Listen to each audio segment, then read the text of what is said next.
महाकुंभ में जाना जरूरी है? वो जहाँ बैठा वही महाकुंभ है, तो सबको जाना चाहिए। दूसरा प्रयाग है, गंगा जी है, यमुना जी है, सरस्वती का संगम है, एक तो ये, और दूसरे बहुत से संत समागम का संगम, वैष्णव जी है, सन्यासी जी है, अवधूत जी है, नागा जी है, बड़े बड़े संत महात्मा है, उनका समागम है।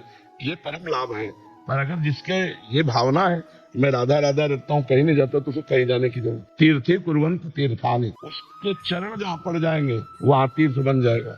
जब गंगा जी ब्रह्मलोक से धराधाम पर आने की हुई, दो बातें पूछी कि जब मैं ब्रह्मलोक से गिरूंगी, नीचे रसातल को चली जाऊंगी, बीच में रोकेगा कौन? महादेव जी को तपस्या के द्वारा भगीरथ ने प्रसन्न किया, तो महादेव ने ये जटा में रोक लिया, ब्रह्मलोक से जटा में, जटा से फिर भूतल में। दूसरा प्रश्न था कि पापी लोग मेरा स्पर्श करेंगे तो मैं पाप से युक्त हो जाऊंगी, तो मुझे निष्पाप कौन करेगा? तब भगीरथ जी ने कहा जो शांत स्वभाव वाले, साधवा समदर्शिना, ऐसे महापुरुष जो निरंतर भगवान का स्मरण करते हैं, वो जब हे गंगा आपका स्पर्श करेंगे तो आप निष्पाप हो जाएंगे। गंगा को भी निष्पाप करने के सामर्थ्य भगवत प्रेमी महात्मा में। अगर वो एकांत बैठा भगवान का दर्शन कर रहा है, दो है, एक तो है अचल प्रयाग जहाँ जाओ, और एक है चलते फिरते प्रयाग। मुद मंगलमय संत समाजो, जो जग जंगम तीर्थ राजू। अगर संत समागम मिल गया, चलते फिरते तीर्थ प्रयाग का हमने अवगाहन कर दिया। अब प्रयाग में सबसे बड़ा लाभ, बहुत से संतों के एक साथ दर्शन हो जाते हैं, बहुत से संतों की चरण रज मिल जाती है। हमको यही सबसे बड़ा लाभ है हमारी दृष्टि में। इतने संत हम भारत और विश्व के जहाँ खोजने जाए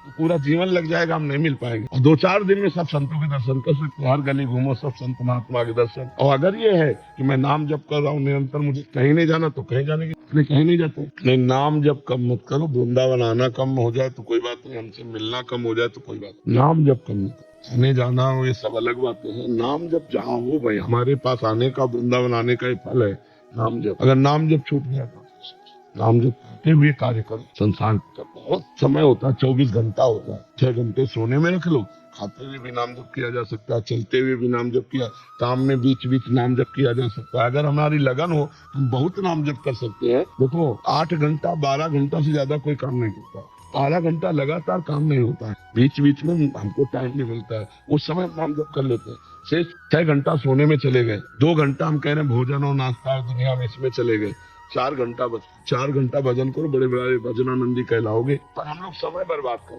कहते हैं हमारे पास समय नहीं, हम नौकरी करते हैं हमारे पास समय नहीं, हम किसानी करते हैं हमारे पास समय नहीं। 24 घंटे फावड़े चलाते रहते हो क्या?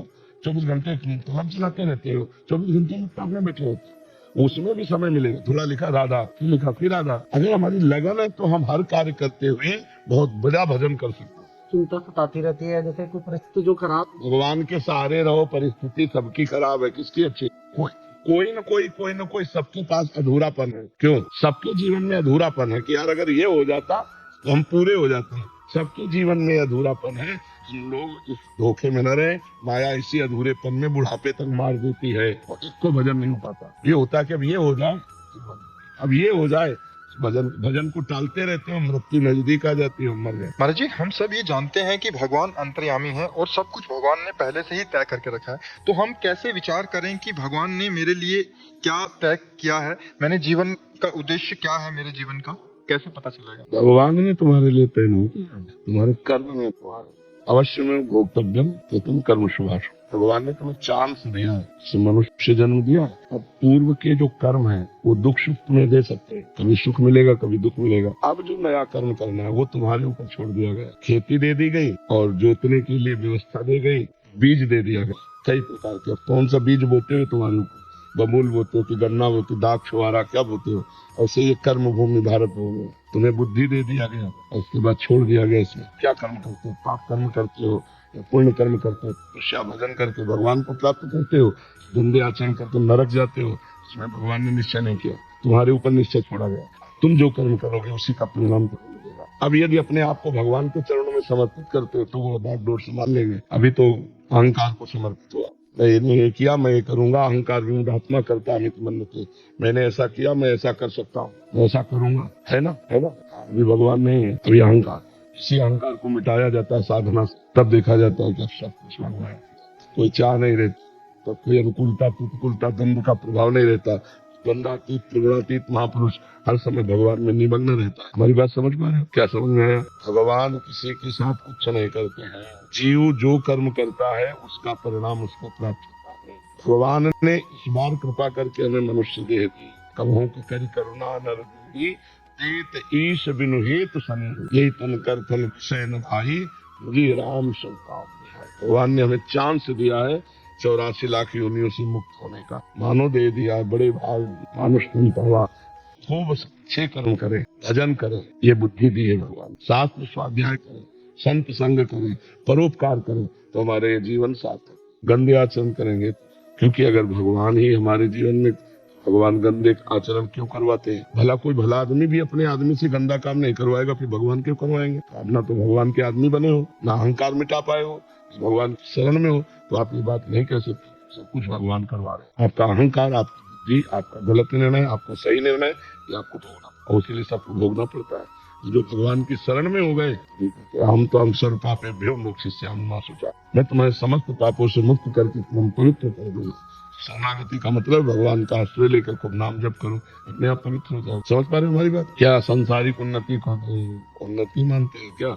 जब दैवी आपदा प्रकट होती है तो सब दास करती चली जा रही है। आकाश, वायु, अग्नि, जल, पापाचरण करोगे, लौकिक उन्नति होते हुए तुम्हारा सर्वनाश हो जाए। कभी पृथ्वी हिल गई, कभी जल अपनी सीमा से ऊपर उठा, कभी वायु झकझोर दिया, कभी आग लग गई, कभी आकाश से ओले बिजली की, सर्वनाश हो गया। लौकिक उन्नति ये कोई उन्नति नहीं है। आध्यात्मिक उन्नति, आध्यात्मिक उन्नति, आध्यात्मिक स्थिति, आध्यात्मिक भावना ही भावना है, उसमें न जाए। धन्य है भारत देश, एक बार पानी ग्रहण किया तो जीवन भर निर्वाह किया, जिसको स्वीकार किया आजीवन निर्वाह किया। यहाँ सती होते हैं, यहाँ यति होते हैं, ये धर्म क्षेत्र है, तो उन्नति होती क्या? क्या उन्नति है? क्या उन्नति? विलासिता, भोग के मरो नरक जाओ, विलासिता ही तो है, और कौन सी उन्नति?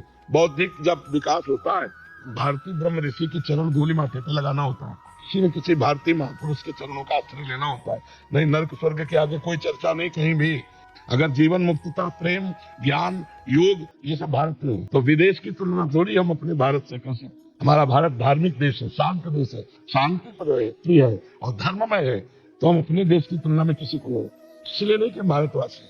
वैसे भी प्रमाण दे सकते हैं आप। यहाँ जो ब्रह्म ऋषि है, यहाँ जो पातिव्रत धर्म है, यहाँ जो छात्र भाव है, तो आपको कहीं नहीं मिलेगा। थोड़ा विदेशी है, कल्चर यहाँ आ गया है, इसलिए गंदगी फैलने लगी है। Boyfriend, girlfriend, live in relation, ये सब विदेशी है, ये अपना नहीं है। हमारा देश ऐसा है कि एक बार स्वीकार कर लिया तो आज जीवन निर्वाह। ये डिवोर्स तो हमने कभी सुना नहीं था, ये तो आप चला है। नहीं, गाँव में कौन डिवोर्स चला है? चाहे जैसी पत्नी हो, चाहे जैसा पति हो, ब्याह हो गया, अब निर्वाह करना है, और दोनों बड़े प्रेम से, संतानें बढ़िया पवित्र बुद्धि वाले उत्पन्न हो।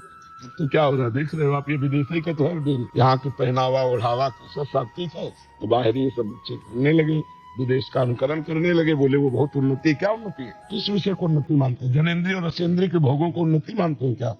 पशु पक्षियों में भी पाया गया उन्नति है बौद्धिक स्तर की उन्नति हो। संयम आ जाना, इंद्रियों का व्यभिचार में उतर जाना उन्नति नहीं है।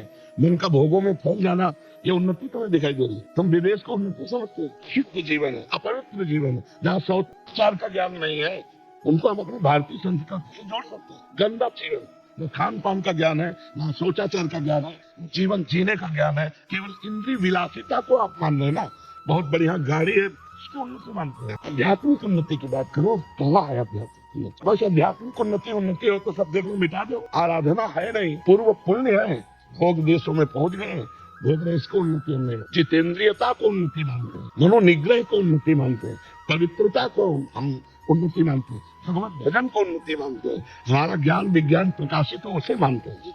जीव हत्या कर रहे हैं, एक इनका नवीन कर्म बन रहा है, और इसका फल स्वरूप और ज्यादा बिल्कुल दुर्गति भोगना पड़ेगा। और जो नए कार्य जो इसका संयम कर रहे हैं, हाँ, उनका पूर्व का जो पाप है क्षय हो रहा है, उनके नए पुण्य बने रहे, आगे चलकर वो सुखी हो जाए। अगर आपको यह वीडियो अच्छी लगी है तो वीडियो को लाइक करें, कमेंट करें और चैनल को सब्सक्राइब जरूर करें। और मैं आपको मिलता हूँ कल एक और नए वीडियो के साथ। राधे राधे।